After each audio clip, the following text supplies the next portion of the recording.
Ça commence comme ça. Mais nous sommes dans le monde. Dieu connaissant toutes ces choses, bien qu'il nous a dit que nous ne sommes pas du monde, mais il a prié quelque chose ici. Il dit, je ne te prie pas de les ôter du monde, mais de les préserver du mal.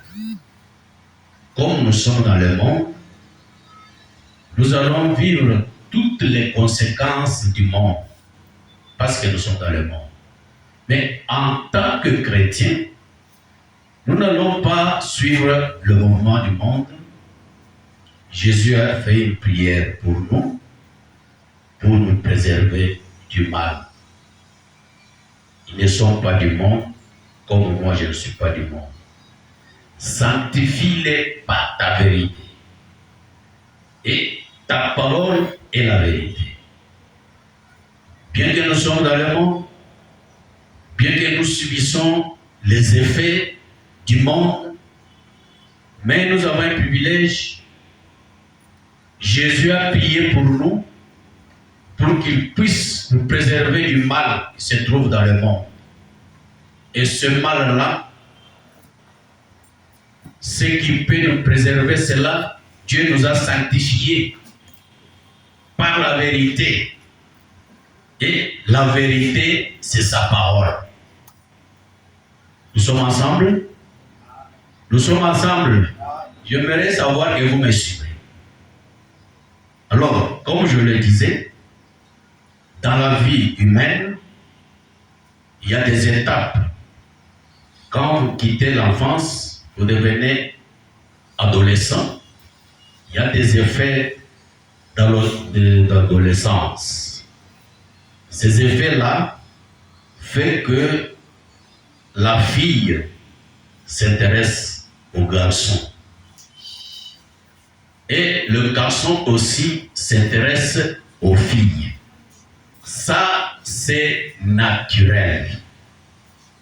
Et alors, nous sommes des chrétiens. Et il y a des limites dans notre vie et dans notre façon de se comporter. Oui, il n'y a pas moyen de faire autrement. Parce que j'ai toujours dit, ne faites pas semblant. Ou bien, ne faites pas d'hypocrisie. Ça se manifeste naturellement. Et quand ça se manifeste, nous devons gérer ce comportement-là. Parce que nous sommes des chrétiens. Frère, on dit que cette étape-là, ces gens-là deviennent tout fous. C'est-à-dire, c'est une étape où vous sentez que vous devez faire quelque chose. Et cette chose-là, vous ne voulez pas que personne vous interdise. Vous devez être libre. Ça vient toujours de vous là-bas. À ce moment-là, peut-être, ça vous pousse à commencer à se cacher devant les parents, bien devant les responsables, pour satisfaire ce sentiment-là. Parce que c'est un âge très dangereux. Mais Jésus a dit, sanctifie-les par la vérité, et ta parole est la vérité. Est-ce que vous croyez à la parole de Dieu? Ok. Nous avons la parole de Dieu. Nous avons tout ce qu'il faut. Frère Branham m'a dit que j'ai aussi une fille qui passe aussi dans cette période-là, sa fille Rebecca. Et je venais de vivre cette expérience avec ma Rebecca. Voyez-vous? Remettez simplement cela à Dieu. Lorsqu'elle est devenue une petite adolescente et qu'elle fréquentait une certaine fille, lorsque nous sommes allés là-bas la première fois, ici je suis déjà dans les questions-réponses numéro 1, paragraphe 117. Et chez une fille, pour apprendre la leçon de la musique, un jour je suis passé par là et cette fille était assise là au piano jouant du rock and roll. Et cela m'a suffi, ainsi je lui ai dit de ne plus y aller. Voyez-vous? Elle a dit alors, eh bien, c'est le seul endroit où je puisse aller apprendre la musique. Chaque enfant doit passer par là. Pratiquement chacun passe par cet âge. Vous y êtes passé, et moi aussi. Et nous avons dû passer comme eux.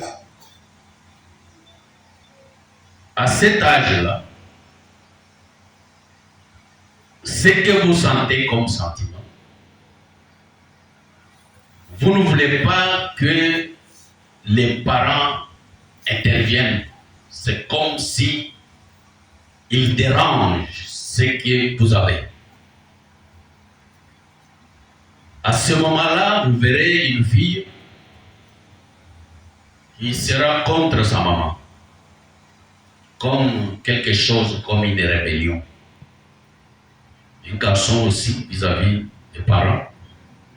On dit quelque chose, il voit comme si les parents veulent le rabaisser ou le faire rater la vie. Et ce n'est pas ça. On ne vous fait pas rater la vie.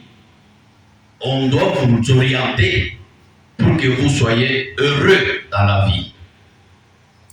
Et dans cette période-là, frère Branham dit, comme nous aussi, bien que nous sommes déjà âgés, nous avons passé par là. Vous ne pouvez pas nous tromper pour dire que, bon, toi, tu es chrétien, tu ne t'intéresses pas aux filles. Et la fille est là, les sœurs, les garçons même, c'est saluer, sauter à l'église. Vous ne pouvez même pas vous serrer la main. On peut dire que je m'intéresse aux garçons. C'est naturel. C'est naturel. J'ai toujours dit que je ne veux pas faire des hypocrites. Soyez ce que vous êtes. Manifestez-vous. Quand vous êtes ce que vous êtes, ça va nous aider. Comment nous pouvons aussi vous aider. Alors, Rebecca a commencé à se rebeller contre sa maman quand on lui a dit de ne pas fréquenter cette fille-là. Elle a dit, c'est la seule amie que j'ai. Je n'ai pas une autre. Abraham a parlé avec son épouse, mais sa femme était en colère, voulait dire qu'il faut punir cet enfant. On a me disait aussi que je devrais prendre le fouet, la fouetter. Mais j'ai raisonné comme étant à son âge-là. Et si nous nous sommes arrivés là, et nous avons remis cela à Dieu, j'ai dit, je sais qu'elle a 18 ans, qu'elle les aura dans quelques jours, et une fille de cet âge pense aux garçons, et nous l'avons enfermée. J'ai ajouté, je n'ai jamais voulu la voir mariée, je vais la mettre ici au bureau, et qu'elle y travaille. Je vais la voir remplie de l'esprit et rester ainsi. Eh bien, nous voulions tout cela. C'est le désir de frère Branham. Il voulait que sa fille Rebecca ne se marie pas, mais qu'elle reste comme cela, son secrétaire, et ainsi de suite. Mais ce qui était dans Rebecca, elle s'intéressait déjà aux garçons naturellement. Mais on devait l'aider. On a prié pour elle. Dieu l'a assistée. Quelques jours après, elle a rencontré un frère qui l'a mariée. C'est pour vous dire que, naturellement, vous devez passer par cet âge-là. Et comme vous êtes des chrétiens, vous ne pouvez pas agir comme tout le monde. Parce que il y a des choses que Dieu n'aime pas. Du temps de Noé, la Bible dit, quand les hommes eurent à se multiplier sur la terre, les fils des hommes, de Dieu, ont vu que le Fils de Dieu était belle. Et ils en prenaient comme femme. Qu'est-ce que cela veut dire? On ne parlait pas du mariage, c'était des amants ou des... Bon, tout celui qui voyait seulement une belle femme, il la prenait comme sa femme. Et c'est cela qui a provoqué la colère de Dieu. Il a dit, l'homme s'est souillé comme ceci, je vais exterminer la race humaine sur la terre. Dieu n'aime pas l'amour libre. Si je descends ici,